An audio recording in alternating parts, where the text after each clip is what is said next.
Hello, my name is Melanie Brits, and I am a psychic. I'm an Akashic records reader, and what I see myself as almost a soul journey healer and guide.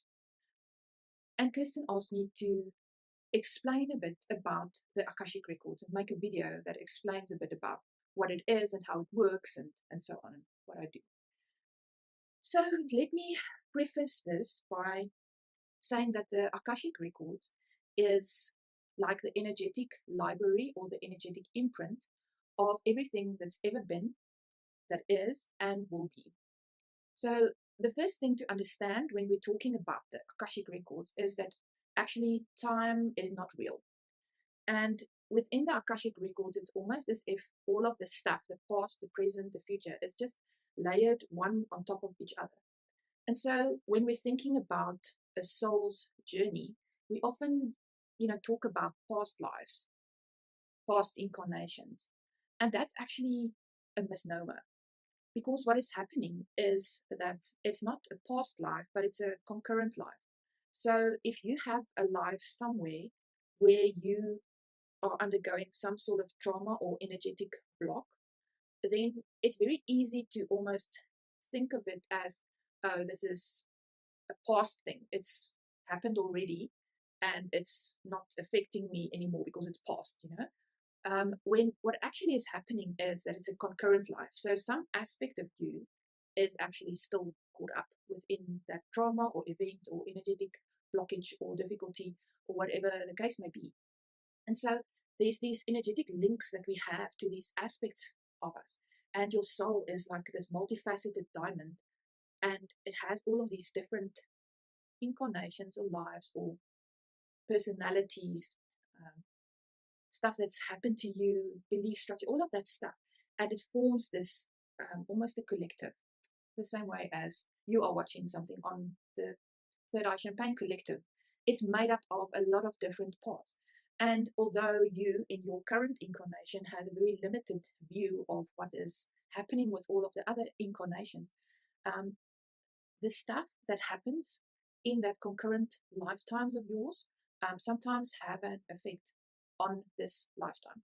So, how I explain an Akashic record reading to my clients often is it's almost as if your current lifetime is you starting on chapter 34 of a very character rich, action packed, uh, thematic, thematically rich storybook. And you haven't read chapter 1 to 33. You've only read chapter 34. And in this chapter, there's stuff happening, there's undercurrents there, there's characters that are acting in ways that you maybe can't really understand. And you're experiencing some difficulties or patterns that you see happening over and over again, but you can't really figure out why they're there. And the reason why you can't figure out what's happening in your story is you're missing quite a big chunk of the backstory of your soul and your soul journey and development. And what is happening in some of the previous chapters? What are the relationships like? What are the development of soul bonds like between some of the characters in your story? And you don't have that information. So when we do an Akashic reading, what we're basically doing is we're not going into and reading all the previous 33 chapters. There's too much stuff there. So we basically asking my guides and your guides who get together, and we're asking them what is there that you at this stage in your soul's development in this life needs to most understand, become aware of. What energetic blockages are there that you need to get rid of? Is your soul ready to shift out of at this time? Because that's often a big thing that happens with Akashic readings. Is there's this very almost divine timing that happens with them because it's almost as if they happen or you feel the urge to have one when you've sort of been battling with a recurring pattern or struggle or challenge or something for a long time. And then when your soul is finally ready to shift out of that energy completely, you will come across somebody like me that acts as a guide and a healer that can help you shift out of that energy. So it's almost as if we're not reading the first 33 chapters, there's too much information there. we're actually going in and we're asking, almost like for a book report, we're asking your guides, and they and my guides get together and they give me information about what is it that you need to understand about why is this character, your mother, your father, your brother, your sister, acting in this way that you can't really understand, or why are you having the same dynamics play out over and over again in your closest relationships. Why are you experiencing a specific challenge or pattern of behavior that is, what is it that you are supposed to learn and where does it come from? So we're looking at basically almost like the point of inception. So how it works is the energy is very weird. It's almost like a tree. So at the point where a specific event took place, or your soul, you took a decision, or some sort of an energetic blockage or pattern or whatever was born, is like the trunk. And then you have a lot of these other lifetimes in which this pattern then reoccurs because it's coming up for healing and working through all of the time. And so in this lifetime, you might have a struggle with, let's take an example of a client of mine, of people not paying attention to your opinion. It's like people are not hearing you. They're not paying attention to you. They're not respecting your opinion. You're not being heard. You're not being seen. And where does that come from? Because it's not a single person that this is happening with. It's happening on lots of levels and with lots of different people. And that's a mirror for you. There's an energy within your energetic system that's that's mirroring that to you. And it's because you want to heal that. But if you understand where this is now coming from, what happened and how has this pattern played out in some of your concurrent past lifetimes, then we can go in and it's almost like a surgeon going in and going to see, okay, where's the biggest blockage? Where's the biggest stuff that we need to work with? And going in and working on that. So the way I do an Akashic reading is not necessarily the same way as any other person on earth currently does it. I think I've developed a bit of a unique way of working with it. And it I'm a very practical person. I want to see results. I want to have practical effects when I do stuff. And that's why I got into the Akashic Records, because for me, I was using it for myself to get rid of some of my own energetic blockages and stuff. And so I taught myself basically how to do it by reading a book in terms of how to access it. And I'll get a bit in terms of that maybe a bit later in this video. But so I'm not interested in fluff. There's a lot of spiritual, I don't care what planetary system, star seed, origin you come from, whatever. I care why you're having a shit relationship with your mother and have had for your whole life. I don't, even if we're getting into future stuff, because we can, they do give us guidance about your life purpose, etc. It depends on whether it's going to be practically useful to you. I think I seem to have some sort of a filter which filters out the fluff, and we get really getting down to the brass tacks of what is really going to benefit you. So healing within the Akashic records happens on 3 levels. The first level is like the book report level almost. So that's when we go in and we ask questions. You prepare a bunch of questions before we open the records, and we go in and we ask the questions. Where does this pattern come from? Why is this person, my relationship with this person, so difficult? Why is this happening over and over? Why am I struggling with this so much? What is my life purpose?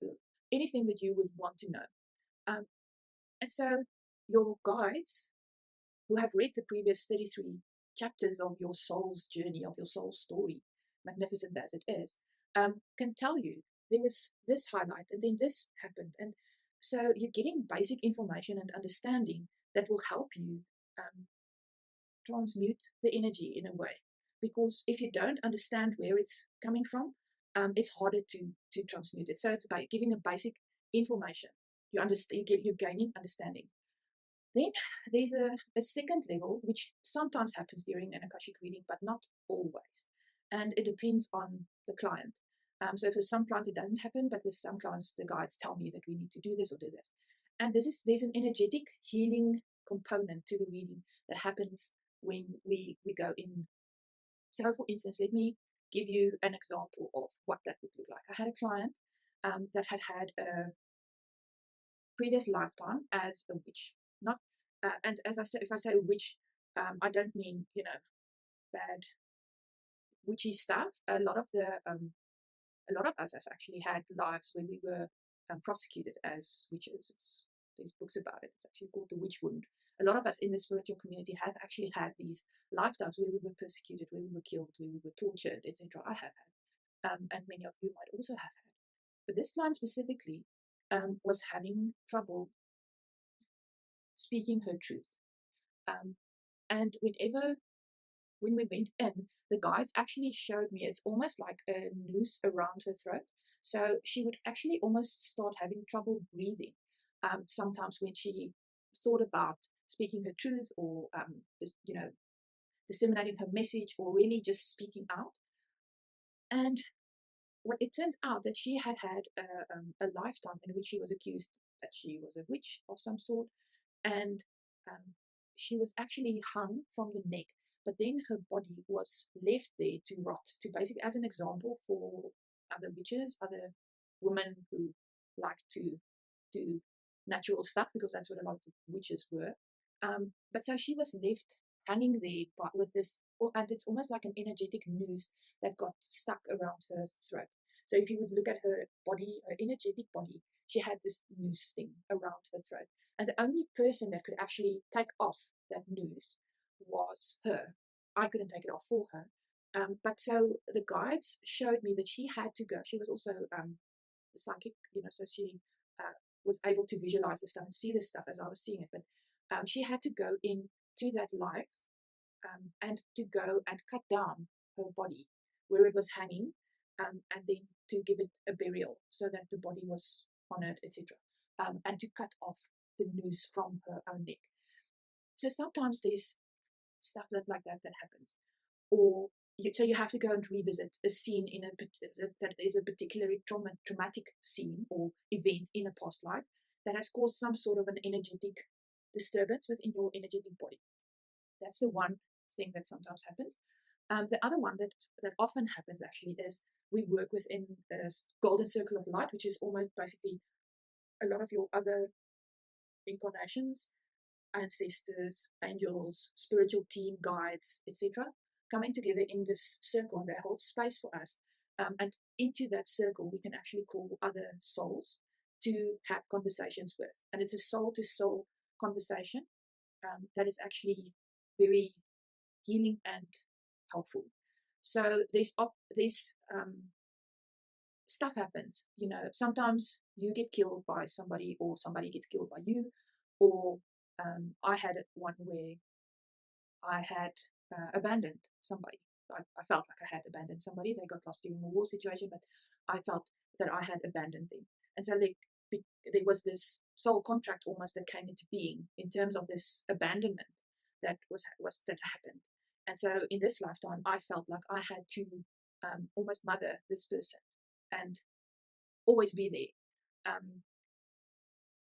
And so there was a dysfunctional relationship that came into being, but it didn't have its origin in this life. It had its origin in quite a few other past lives.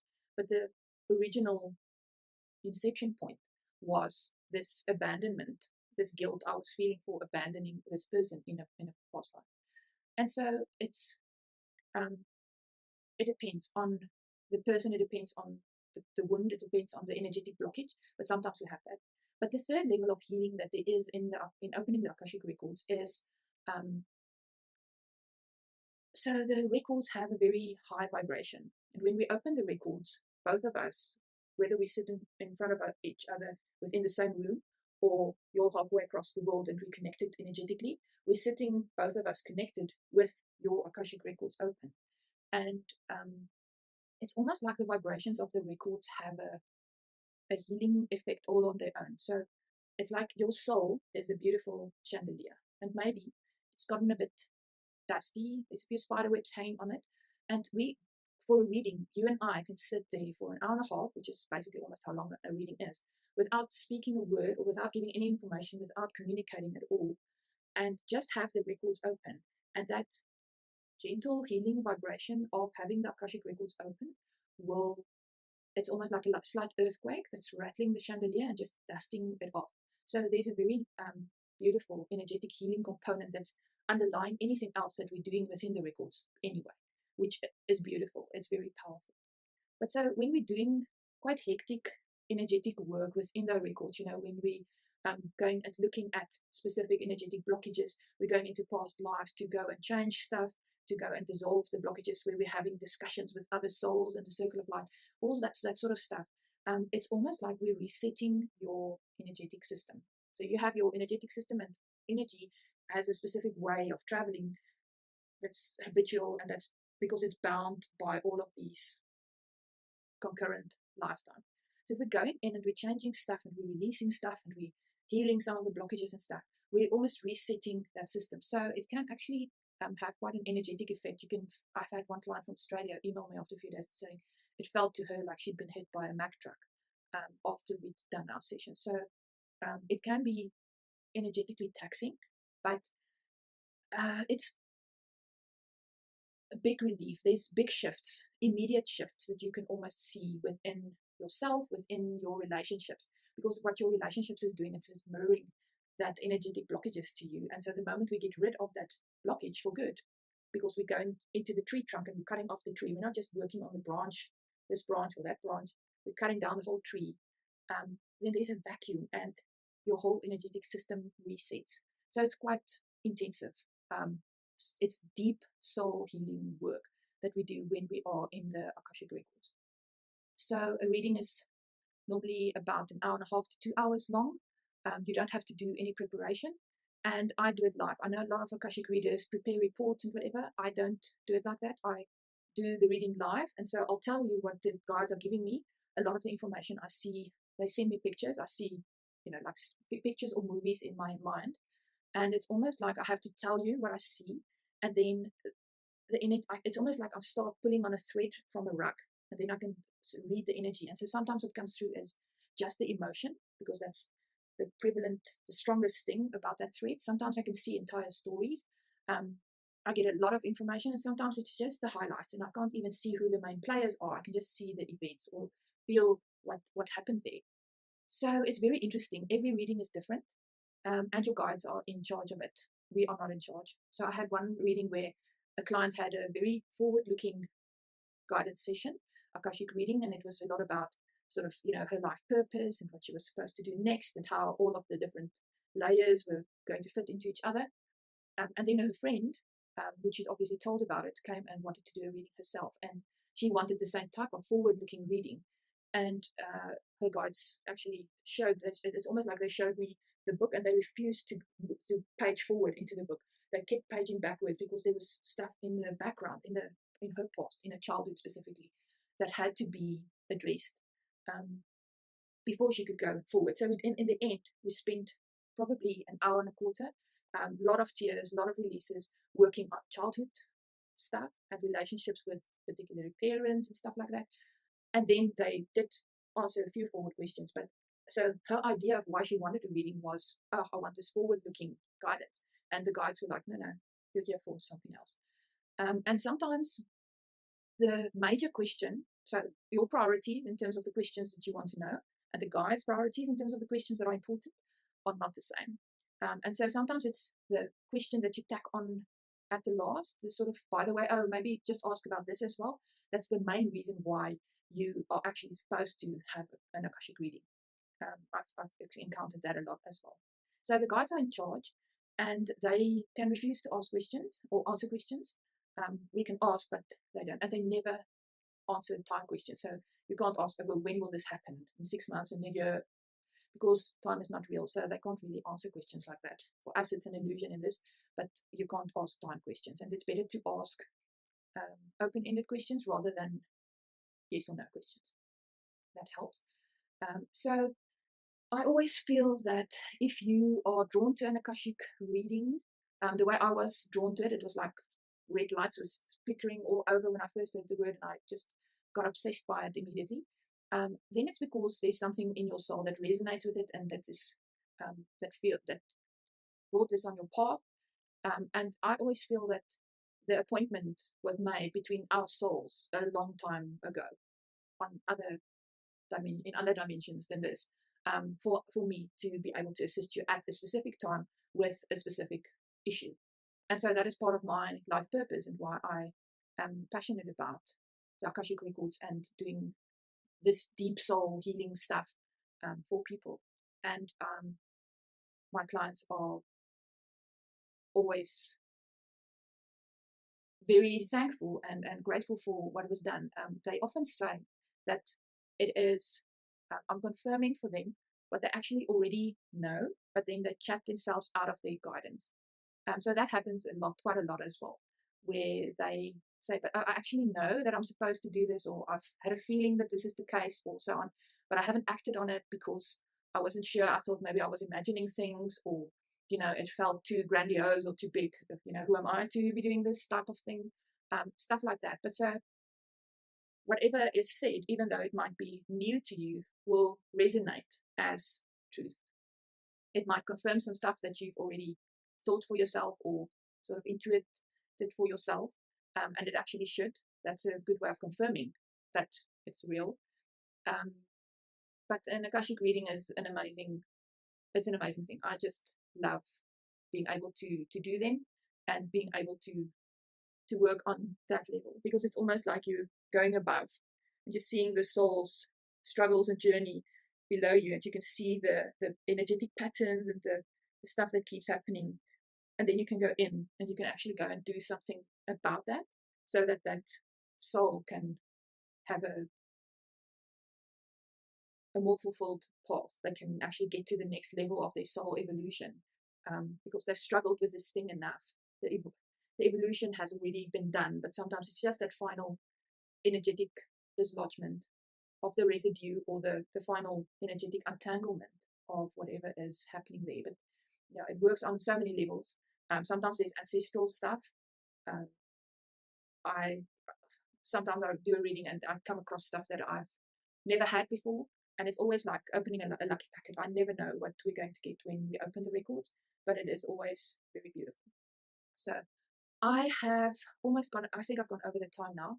So if you have questions that you want to ask about the Akashic records, you are welcome to maybe put them below the video, and we can see, maybe I can make another one answering specific questions that you might have about how the Akashic records work, or anything that is related to what they are, how they work, and how they can help you as a soul to actually release some of those energy blockages that's been plaguing you this lifetime, or even maybe just understand why they're there a bit better, even if you can't shift them quite yet. So that's me. Let me know if you've got any questions that I can answer, and I'll see if I can enlighten you further. I love talking about this stuff. But yeah, thanks for hanging with me. I'll see you soon.